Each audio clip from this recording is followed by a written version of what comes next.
E o Luiz do Alto da Glória, Munir, ele primeiro quer parabenizá-lo, pois o senhor é um ótimo comentarista, muito claro. E, por favor, comentar sobre a cartilha lançada no Ministério da Educação. Pois é, o negócio é tão ridículo, né? Assim, que ontem eu fui a um bar e eu pedi um chopp, e aí o garçom perguntou assim: o senhor quer um chopp branco ou o senhor quer um chopp afro-brasileiro?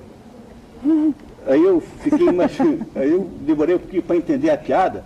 Quer dizer, veja que coisa ridícula, veja o país ridículo em que nós nos tornamos. Um sujeito cujo apelido é Grafite é chamado de neguinho safado por um argentino. Obviamente um argentino que ele deve ter xingado de uma porção de outras coisas que eu não posso repetir aqui, porque a dona Yolanda não deixa, não é, dona Yolanda? Não lembro mais, mas tem uma que não... Temos uma ouvinte aqui muito gosta. Chateada com o padrão de educação dos comentaristas. Então eu, em sua homenagem, não direi o que é. Num jogo de futebol em que a torcida do São Paulo, em peso, 40 mil pessoas no Morumbi, deve ter dito coisas muito desabonadoras dos argentinos em geral, sobretudo das pobres mães dos ditos cujos. Então, imagine você, uma situação como essa, um jogo de futebol, em que todo mundo comporta-se como bárbaro. Aí, no meio desse jogo todo, um sujeito chamado Grafite, que é um apelido que certamente ele não deu para si próprio, e que eu fico imaginando que seja grafite porque é preto, não vejo qual é a outra relação, e esse sujeito sente-se ofendidíssimo por ter sido chamado de macaco ou neguinho safado, e aí isso gera uma movimentação policial enorme. Todos os repórteres de televisão vão ante as câmeras indignados com a demonstração de horroroso racismo. Será que dá para a gente imaginar um país tão infantil como esse? Eu não consigo imaginar como é que nós poderíamos ser mais ridículos do que nós somos. Quer dizer, o nosso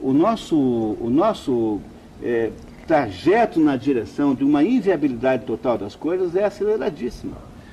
Nem o Lula conseguiu suportar a tal da cartilha, que proíbe chamar alguém de palhaço, porque isso ofenderia, teoricamente, os palhaços propriamente ditos, e não pode xingar alguém no tanto de barbeiro, porque você pode xingar de filho de alguma coisa, muito desabonadora, mas você não pode xingar de palhaço. Quer dizer, nós só conseguimos piorar o grau de ofensa no trânsito, porque o barbeiro, que parecia ser assim, uma espécie de xingamento, assim, com um certo bom humor, agora está proibido, porque os barbeiros, propriamente ditos, ficariam, então, ofendidíssimos, porque alguém chamou o outro de barbeiro. Deve ser porque isso significa que o outro talvez esteja exercendo ilegalmente a profissão, ou que não tenha pago lá a taxa do sindicato.